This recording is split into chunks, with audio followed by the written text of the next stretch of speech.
back. This is Home Wizards. I'm Cindy Dole. I'm Eric Stromer. And we love to, improve your home. And your life, as it turns out. Everything. Whatever you need, we're going to help you with. Yeah. Who knew? I didn't know it was going to happen. Here we are. But we do, because when you think about making the place you call home feel better, everything is good. You just want to be there, don't you? You do. Yeah. And you want to be a better person. That's right. And everything is just kind of dreamy and great. That's right. Yeah.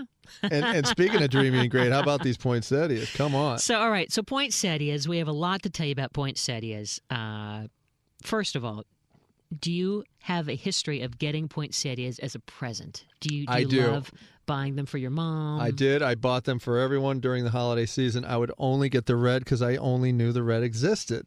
No. I did. I mean, I'd see the other ones, but I'd think, no, that's not a Christmas plant. Forget that one. I'm going to get the red one. And it is a plant. Yes, it is. Yeah. Versus what, a fruit? No, as opposed to a flower. Oh, people okay. think it's a flower. It really isn't. It has bracts. No, I never assumed it was a flower. It's a plant. Oh. It's a plant. So, but a lot of people think it looks like a flower. Yeah. Anyway, so poinsettias, that is what else says Christmas, right? Besides the Christmas tree, it's the poinsettia. Right. But there's so many great colors, and every year, the people who are in the poinsettia business, one of the big names is the Ecke Farms. Oh, okay. And these families, they've been doing this for years, and they spent a lot of money researching how to come up with a new breed, the new varieties. And just for this year, there are 18 new different ones. Every year, there's like 20 new kinds. And they're all different types of shades, and then they're polka dotted and, dusted, and all different kinds of varieties just to get you to buy poinsettias. And they're essentially just cloning parts of other plants together to create different looks. They all operate the same way, but Wow. it just has a different vibe and a different look. Huh. But, one that I want to try to find this year is Midnight Blue. That sounds fantastic. Doesn't that sound magical? Do you have a picture of that one anywhere? I don't nearby. But it's a midnight blue It is a color. midnight blue color, and you can just imagine it, how at nighttime it would look. That Again, sounds like amazing. an ice fairy land. Yeah. But so there's every color you can imagine, but before you even get to that point, how do you select your poinsettia? Yeah. Right? There's a lot of places, and again, it gets back to like the pumpkins and the Christmas Sure. trees. You go to the grocery store, they have them.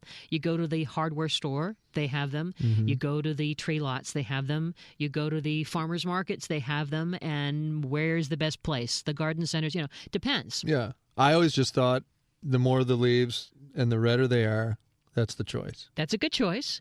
Sometimes you also want to look at the soil too, because a lot of the places, they aren't caring for the poinsettia. They're letting it either dry out or it's almost shocked because it's in too cold of a climate. Because the poinsettia is from Mexico originally, so it really is not a plant that likes to be in like under 40-degree weather. Huh.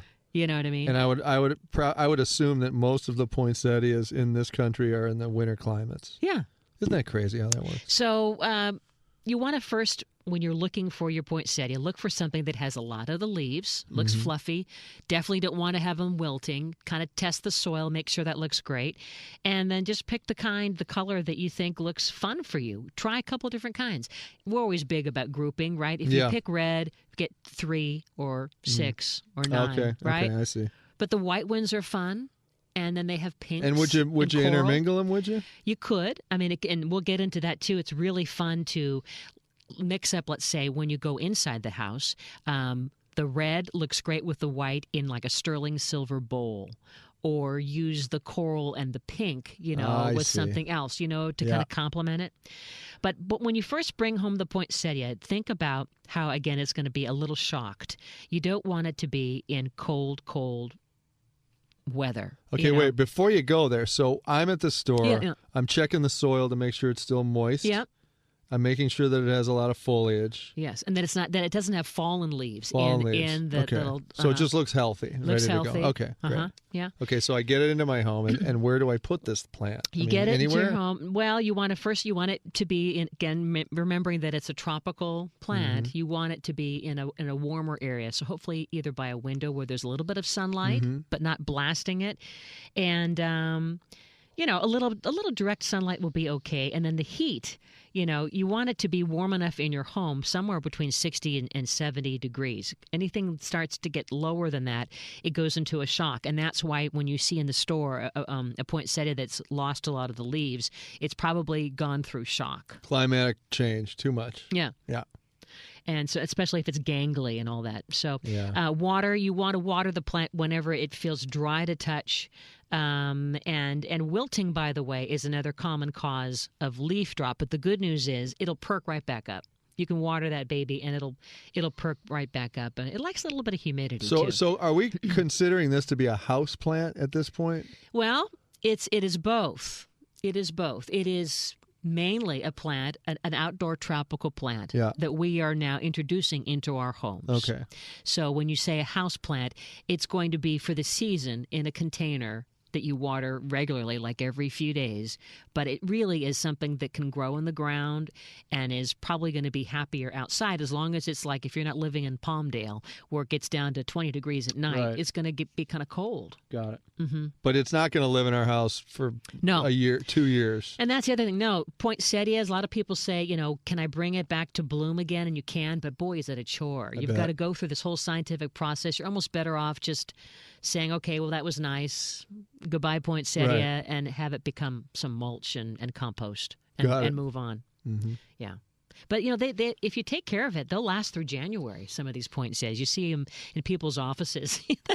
They can do really well. Yeah. So, all right. So now let's talk about some ways to display poinsettias, because I think that's you're asking about the colors and things. And I love the idea of mixing up poinsettias with like a candle. You can make this, again, for your centerpiece. You can have a couple of the small poinsettia plants and then have a couple of candles sitting there, and this becomes your little center area for the dining table. And the reds go great with silver or gold, kind of complement that way. Yeah, they always sell them too with the red foil paper around them. Right. Yeah. They're great on the mantle too. It's fun to kind of create, if you have a dark setting, to use the white or the creamy poinsettias, and then either put them in silver pots, or maybe you have little container vessels, some family sterling silver, or even white. It's like the cream on white kind of gives it kind of a snowy look. Yeah. Right there on your linen tablecloth, right? Right there. What's the matter with that? I saw this one too. It's so great. The idea of a cut bouquet. So now you've actually cut off some of the poinsettias, and it's sitting in a glass vase that's filled with cranberries. Oh, in water. That sounds great. Isn't that pretty? Yeah. Especially if you even can picture a cream or a white poinsettia that's now submerged in the water with the cranberry. Can anyone say juxtaposition of color? Am I right? Yes, I guess. Am I right? But I think it's, and the idea too of using apples. So now if you have a couple of poinsettias in the container, you brought them in the house, and then as a topper, you would just get some of those small apples. Isn't that pretty? That's Especially really if they're kind of red and green, and that adds to the Christmas look with the red poinsettias. Bam. Bam. That's a beautiful display. Now, for your front door thing, I also love, even though, they come in the foil, take it out of that container and put it in some other kind of a great, either, I don't know if you have some kind of another great vessel that would go great, either a basket for your front entryway.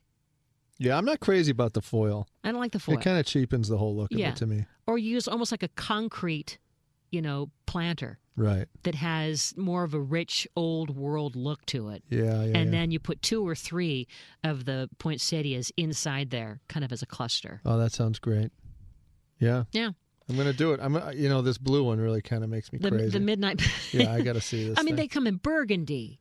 And some of them are like topiaries. Truly, they train them to grow in a way so that there is a bloom with another bloom with another bloom. And this is just a seasonal plant that we only can get around this time, or can we get it all year round? I don't remember. No, you get them all the time, right? No, you really can't. I mean, they'll grow in the wild. Sometimes you'll see like Santa Monica, certain beachy areas where it's tropical enough, but yet it's weird because part of the poinsettia, it's a weed too. I mean, it'll just grow in weird places. But no, you're not going to be able to buy it year round. I'm gonna give this as I'm gonna get this blue one and give it as a present. Yeah, try a few of them. All right. Well, coming up next, speaking of poinsettias, there's also a couple other Christmas plants. Have you ever tried the Christmas cactus? No, but boy, does that sound beautiful. It's easy because it's flowering, obviously. It loves abuse. Basically, it's for someone who doesn't really do well with plants, and it thrives with these bursts of red and pink that come climbing out. That almost looks like an alien plant.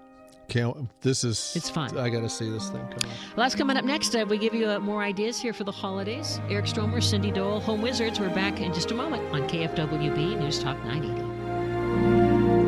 Do you